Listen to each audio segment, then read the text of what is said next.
क्योंकि अखिलेश यादव एक ऐसे नेता हैं जो हिंदुओं के बिल्कुल विरोधी हैं, घुर विरोधी हैं। ममता बनर्जी एक ऐसी चुनी हुई मुख्यमंत्री है जो बांग्लादेश से जो शरणार्थी आए हुए हैं उनके बलबूते पे कूदने का काम करती है। उत्तर प्रदेश के अखिलेश यादव भी सपोर्ट कर रहे हैं ना उनका, तो ममता बनर्जी जी का, क्योंकि अखिलेश यादव के ऊपर खुद बहुत ज़्यादा आरोप है। पीडी महबूबा जी के बारे में इतना कहना चाहता हूँ, उसे तो वो दिन याद होना चाहिए जब आतंकवादी उठा के ले गए थे। अब ममता जी के मन में कोई डर होगा? फाइल छीनने का क्या मतलब था? जवाब देती, कोर्ट में जाके लड़ाई लड़ने का काम करती, सुप्रीम कोर्ट में। तो सर क्या नाम हुआ आपका? ओम प्रकाश कंसल। ओम प्रकाश कंसल जी। तो जैसे अभी 27 के चुनाव तो नज़दीक नहीं है कंसल जी, लेकिन अभी प्रतिक्रियाएं और बड़े बड़े ट्वीट किए जा रहे हैं, बड़े बड़े एक्स पर पोस्ट किए जा रहे हैं अखिलेश यादव, पूर्व मुख्यमंत्री उत्तर प्रदेश के। वो कह रहे हैं कि भाजपा को सपोर्ट देने वाले, भाजपा को वोट देने वाले आईने में चेहरा जरूर देखें, अगर उनमें शर्म है अपनी बहन बेटियों को लेकर तो वो एक बार विचार जरूर करें। ऐसा क्या है जो विचार करना पड़ रहा है? मैं तो आपके माध्यम से सिर्फ अखिलेश यादव को ये कहना चाहूँगा, एक बार आप जो भी बयान बोलते हो पहले खुद अपना चेहरा आईने में देख ले, क्योंकि अखिलेश यादव एक ऐसे नेता हैं जो हिंदुओं के बिल्कुल विरोधी हैं, घुर विरोधी हैं। अच्छा, बिल्कुल घोर विरोधी हैं। कोई हिंदुत्व की वो बात नहीं करते हैं।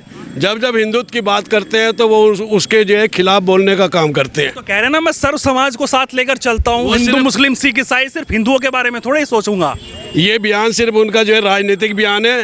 राजनीतिक बयान के अंदर वो जो मर्जी कह ले, लेकिन पूरा देश, पूरा समाज जानता है कि भारतीय जनता पार्टी के राज में आज 2014 से लेकर अब तक, जब तक ये हमारी यूपी सरकार बनी है, गुंडागर्दी जो है दूर दूर तक जो है कि ख़त्म हो चुकी है। आज बहू बेटियाँ जो है कि जितना सेफ महसूस कर रही है भारतीय जनता पार्टी के राज में, इतना कभी भी महसूस नहीं किया। आप किसी भी मेरी बहू बेटियों से पूछ कर देखिए कि कोई भी बहू बेटी आज जो है रात के 9 बजे 10 बजे अकेले घर आने का काम करती है। और वही वो कह रहे हैं कि जहरीली जो सिरफ है उससे उत्तर प्रदेश में जाने जा रही हैं, ध्यान नहीं दिया जा रहा है, सिर्फ जो बड़े व्यापारी हैं उन पर ध्यान दिया जा रहा है, उनके जो व्यापार है उसको बढ़ाने पर ध्यान दिया जा रहा है, विकास कुछ नहीं है, ज़ीरो तरीके की बात कर रहे हैं। ऐसा कुछ नहीं है। मेरे हिंदू समाज के आप एक एक व्यक्ति से पूछिए जो कह रहे हैं, अखिलेश यादव जी कह रहे हैं विकास कुछ नहीं है। मैं आपको बता दूं, आज से 10 साल पहले अगर हमें मुजफ्फरनगर जाना होता तो 2.5-3 घंटे लगते थे। आज चारों तरफ जो है कि सड़कों का ऐसा जाल बिछा हुआ है। आज कमी भी ले लिए, सहारनपुर के अंदर जो स्मार्ट सिटी बना हुआ है, यहाँ पर एक से एक काम होने का काम हुआ है साथियों। और मैं आपको बता दूं, सुरक्षा की दृष्टि से जब से हमारे योगी जी मुख्यमंत्री बने हैं, सुरक्षा की दृष्टि से उत्तर प्रदेश आज अव्वल नंबर 1 है। कहीं भी अगर कोई कांड होता है तो उत्तर प्रदेश के मुख्यमंत्री को बुलाने का काम होता है। तो जिस तरह से अभी आपने देखा कि भाजपा पर ऐसे आरोप लगते हैं कि जहां पर भी चुनाव आता है या नज़दीक होता है वहां पर वो ईडी की रेड डलवा देते हैं। जैसे अभी पश्चिम बंगाल की बात करें, कह रहे हैं उनका डेटा चोरी कर रहे थे, आईपैक कंपनी है प्रतीक जैन की, उनको जो है वहाँ पर जो है ईडी की रेड डाल दी, फिर ममता बनर्जी ने फाइलें छीन ली। तो उस पर क्या कहना चाहेंगे आप? ऐसा कुछ नहीं है। अभी कलकत्ता का चुनाव को अभी 2 साल है और ईडी जहाँ पे जो है कि ईडी का जहाँ छापा पड़ा है वो ना तो कोई राजनीतिक जो है कि आदमी है, किसी राजनीतिक पार्टी से वो संबंध नहीं रखता है। 2 साल नहीं है, मैं करेक्ट करना चाहूँगा, 26 में ही चुनाव, 2026 में मैं आपकी बात मान लूँ चुनाव है। ममता बनर्जी एक ऐसी चुनी हुई मुख्यमंत्री है जो बांग्लादेश से जो शरणार्थी आए हुए हैं उनके बलबूते पे कूदने का काम करती है। एक मुख्यमंत्री को शोभा देता है, ईडी की जो है कि रेड पड़ रही है, उसके अंदर पूरा अपना राव लश्कर लेकर जो है कि उनको भगाने का काम करती है। महबूबा मुफ्ती, पीडीपी की अखिलेश यादव सब उनके समर्थन में है, वो तो शेरनी तक बता रही है ममता बनर्जी को। ऐसा है, ये सभी लोग देख चुके हैं। विरोधी जो है भी जितने कि 24 आदमी विरोधी होकर इकट्ठे हो गए थे, लेकिन मोदी को गिराने का ये जो है कि सपना देख रहे हैं, ये इनका केवल सपना ही सपना है। यही जो है इनका जब गठबंधन बनता है, कुछ ही दिनों के अंदर इनको गठबंधन टूटने का काम होता है साथियों। यही ममता बनर्जी जिसकी आप तारीफ कर रहे हो, जिसकी आप कह रहे हो पीढ़ी जो महबूबी मुफ्ती अखिलेश यादव है, ये आपस में ही लड़ने मरने का काम करते हैं। जब भी चुनाव खत्म हो जाते हैं, जब ये हार जाते हैं, एक दूसरे के ऊपर ठीकरे फोड़ने का काम करते हैं। आऊँगा मैं आपके पास आते हैं। राधेश्याम जी, आप बताइए, जिस तरह से ये घटनाएं हो रही हैं और लगातार बातचीत हो रही है, उस पर अखिलेश यादव कह रहे हैं कि भाई जहरीले सिरप से जाने जा रही हैं और उत्तर प्रदेश का बुरा हाल है, कुशासन है, बहन बेटियाँ जो है वो शेप नहीं है। एक बार भाजपा को सपोर्ट करने वाले अब शीशे में देखें और अगर उनमें कहीं शर्म हो, ये ट्वीट उन्होंने जो है एक्स पर पोस्ट किया है कि अगर उनमें शर्म हो तो वो ऐसी सरकार लाएं जो उनके लिए बेहतर है। मैं राधेश्याम नारंग, प्रांतीय अध्यक्ष व्यापार मंडल उत्तर प्रदेश, रायवाला कपड़ा मार्केट से बोल रहा हूँ। जिस प्रकार आपने अखिलेश जी के बारे में कहा, अखिलेश जी एक पढ़े लिखे व्यक्ति हैं। इनका 3 महीने का 4 महीने का मुख्यमंत्री का कार्यकाल बहुत बढ़िया रहा था, लेकिन उसके उपरांत मुझे कहने में संकोच नहीं हूँ, मैं एक व्यापारी हूँ, गुंडागर्दी बढ़ी थी और उसके उपरांत फिर भाजपा आई। हम किसी पार्टी के नहीं है, लेकिन जो बात सत्य होगी वो कहेंगे। अखिलेश जी का ये कहना कि शरीफ कांड का, भाई मैं व्यापार मंडल का प्रदेश अध्यक्ष हूँ, यदि मेरा व्यापारी कोई मिलावट कर रहा या जान जोखिम में डाल रहा बच्चों की, महिलाओं की, खांसी के सिर्फ के नाम पर, बहुत बड़ा गलत काम है। और इस सरकार में मैं कर भी रखा है, चाहे वो सहारनपुर का जालसाज हो या चाहे वो रहने वाला कहीं और का हो, उसके खिलाफ सख्त से सख्त कार्रवाई हो रही है और होनी भी चाहिए। यदि इस प्रकार की कार्रवाई नहीं होगी तो किस प्रकार ये बिचौलिए जो ज़िंदगी से खिलवाड़ करने का काम करते हैं, सिर्फ में मिलावट कर रहे हैं और खाने पीने के पदार्थों में मिलावट कर रहे हैं, इस प्रकार की जो सख्ती जांच चल रही है, मैं इस सरकार की जांच से संतुष्ट हूँ। और रही बात महिलाओं की, बात करिए आपने, मेरा माननीय अखिलेश जी से कहना है, अखिलेश जी 2027 का चुनाव है, आप व्यापारियों को बुलाकर उनसे पूछे कि आपकी क्या समस्या है और आपकी बहू बेटियों में क्या दिक्कत थी और क्या हो रही है, या इससे और बेहतर आप शासन हमें देंगे। किसी दुकान पर मैं कहूँ इस दुकान से कपड़ा ना ले और मेरे से कपड़ा ले, तो भाई मुझे अपनी विशेषता तो बतानी पड़ेगी ना कि मेरा कपड़ा पूरा है, मेरे कपड़े के रेट कम है। आप अपनी पार्टी की नीतियाँ बताओ कि हम 2026 में महिलाओं के लिए ये करेंगे और सुरक्षा देंगे। 40,000 रुपये कह रहे देंगे वो, 40,000 रुपये देने के लिए कह रहे हैं, बहुत अच्छी बात है, लेकिन कितनी बार मैंने देखा है कि अपने घोषणा पत्र में वादे करते हैं, लेकिन 2024 के चुनाव में राहुल गांधी कह रहे थे कि महिलाओं के खाते में खटाखट 8,500 रुपये आएंगे, ऐसे ही अखिलेश यादव कह रहे हैं कि अगर उनकी सरकार बनेगी 27 में तो 40,000 रुपये देंगे महिलाओं को।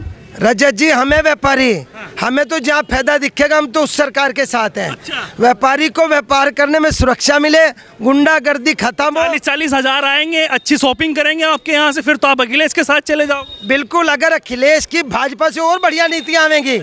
अगर भाजपा के जीरो टॉलरेंस जो आज गुंडागर्दी है वो खत्म हो गई, आज व्यापारी 1 लाख रुपया भी लेके चला जाए हाथ में, तो मेरे हिसाब से कहीं गुंडा बदमाश ऐसा नहीं देख सकता कि वो हमें कैरी नज़र से देखने का काम करे। तो सही काम की सही कहना चाहिए, गलत काम को गलत। मैंने पहले भी कहा था एक चैनल से। जो शर्म की बात कर रहे हैं, शर्म कितनी आ रही है? नहीं, शर्म की बात तो नहीं कहनी चाहिए, यही पब्लिक है, लोकतंत्र है हमारा। लोकतंत्र में भाजपा के राज में शर्म आ रही है जी? बिल्कुल नहीं, बिल्कुल नहीं। अखिलेश यादव तो कह रहे हैं कि अगर थोड़ी भी शर्म हो, संवेदनशीलता हो, कुछ भी हो, तो एक बार आईने में चेहरा देखें और फिर सरकार का सही चुनाव करें। देखिए सर, मैं ये बात कहना चाहता हूँ, सहारनपुर ज़िले में, सहारनपुर शहर में एक बहुत ऐतिहासिक मेला लगता है, मेला गुआल। ठीक है, जब से योगी जी का राज आया है तब से कोई भी बहू बेटी आराम से उस मेले में दिन रात अकेली जा सकती है। अखिलेश जी के राज में कोई बहू बेटी सुरक्षित नहीं थी, उनके साथ खुलेआम गुंडागर्दी होती थी, सब कुछ होता था। लेकिन आज सब कोई लेडी, मतलब बहन, हमारी बहन बेटियां पूरे उनके योगी जी के राज में पूरी सुरक्षित हैं। यानी कि योगी जी के राज में सुरक्षित हैं, वो जो आरोप लग रहे हैं वो कहीं ना कहीं गलत है। बिल्कुल बेबुनियाद है, बेबुनियाद है। और उधर तो बंगाल में भी पूरा माहौल बन चुका है और कहते हैं कि भाजपा जो है जहां पर चुनाव होते हैं वहां ईडी भेज देती है। अभी आईपैक कंपनी जो है, जो चुनाव लड़ाती है, जो पूरी चुनाव को देखती है, किसी का भी होता है वो, चाहे किसी भी पार्टी का हो, तो उसको जो है उसका ईडी की रेड पड़ी और ममता बनर्जी जो है वो कहने लगी कि हमारा डेटा चोरी कर रहे हैं, हमारे आगे का क्या प्लान है। उस फाइल में वो था, फाइल छीन ली गई ईडी से, कह रहे कि प्रायोजित ईडी है और भाजपा की है। देखिए सर, ईडी के बारे में मैं ये कहना चाहता हूँ कि अगर कोई गलत कारनामे करेगा तो उसके ऊपर तो कार्रवाई होगी। आपके उत्तर प्रदेश के अखिलेश यादव भी सपोर्ट कर रहे हैं ना उनका, तो ममता बनर्जी जी का, क्योंकि अखिलेश यादव के ऊपर खुद बहुत ज़्यादा आरोप है, इस वजह से वो सपोर्ट कर रहे हैं। ठीक है, तो मेरा तो कहना ये है जो सरकार कर रही है बिल्कुल ठीक कर रही है। जी राधेश्याम जी, आप बताइए, जिस तरह से अगर हम बात करें पश्चिम बंगाल की, वहाँ पर कहा जा रहा है कि अभी चुनाव हैं, ईडी की रेड पड़नी शुरू हो गई है और भाजपा का यही प्रोग्राम है। मेरा इसमें इतना कहना है, ममता बनर्जी एक संघर्षशील नेता है। उसने लेफ्ट की गुंडागर्दी के खिलाफ संघर्ष किया था, वो धरने देती थी लोगों का, उसने पश्चिमी बंगाल का आवाम का दिल जीता था, तभी तो मुख्यमंत्री बनी थी। यदि आज वो सच्ची हैं, वो उस टाइम बेईमानों के खिलाफ थी ममता बनर्जी जी। यदि आज ईडी का छापा पड़ रहा है, 1950 और 26 जनवरी को हमारा संविधान लागू हुआ था, ईडी, सीबीआई, चुनाव, इन एजेंसियों को स्वतंत्र रखा गया था। यदि कोई पार्टी सत्ता में आकर दूसरे पर करती है तो मैं तो नहीं कहता ईडी से डरना चाहिए, सीबीआई से। साच को आज क्या, जब आपने बेईमाना फाइल छीन लिया उन्होंने, ममता बनर्जी की गलत बात है। इस प्रकार से यदि हम चुने हुए अधिकारियों का आईपीएस और आईएएस या मंत्री प्रधान अपमान करेंगे तो उनका हौसला तो खत्म हो जाएगा। लेकिन उधर पीडीपी की जो महबूबा मुफ्ती है वो कह रही है कि वो तो शेरनी है और शेरनी इस तरीके से काम करती है। अखिलेश यादव भी सपोर्ट में है उनके। पीडी महबूबा जी के बारे में इतना कहना चाहता हूँ, उसे तो वो दिन याद होना चाहिए जब आतंकवादी उठा के ले गए थे। देश ने अपने स्वाभिमान के लिए, उनके पापा मुख्यमंत्री थे, मुजफ्फरनगर से लोकसभा सांसद बने थे, पूरे देश की इज्जत दांव पर लगी हुई थी एक लड़की के नाते। 3 आतंकवादी छोड़े थे और महबूबा फिर उन आतंकवादियों का समर्थन करने का काम करे। ढूंढ मरना चाहिए ऐसी महबूबा को। भारत में रहना है तो भारत का गुणगान करो। क्या मतलब है हमारा पाकिस्तान के आतंकवादियों से? या आतंकवादी जो होगा वो हमारा दुश्मन है। चोर, उचक्का, बेईमान आतंकवादी अपने माँ बाप का नहीं होता, महबूबा का कहाँ से बन जाएगा?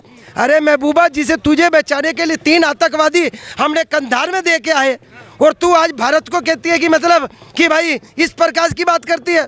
मेरे कहना है महबूबा जी से, अब ये चीज़ें छोड़कर भारत से संविधान में रहो। जिस प्रकार का इंस्टीट्यूशन है ईडी, सीबीआई, चुनाव आयोग, हर एक सत्ता की पार्टी थोड़ा बहुत इनका करती है, लेकिन जिसने आपको ऐसा नहीं लगता कि जहाँ पर भी चुनाव होते हैं वहीं पर खबर आ जाती है कि ईडी की रेड पड़ गई?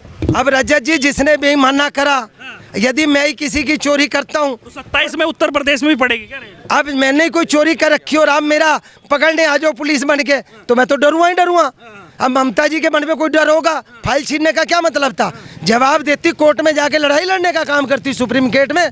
ऐसा थोड़ा है कि ईडी के अधिकारी को आप बेइज्जती करके भेजने का काम करेंगे। और रही बात चुनाव की, चुनाव ऐसा नहीं लगता कि जिस तरह से आरोप लगते हैं भाजपा पर कि भाजपा की ईडी है, भाजपा की सीबीआई है, भाजपा का ही सब कुछ है, ऐसा आपको नहीं लगता? मेरा कहना इसमें इतना है, यदि विपक्ष सही तरीके से काम करने लग जाए, बेखौफ होकर रहना लग जाए, ईडी से क्या डरना?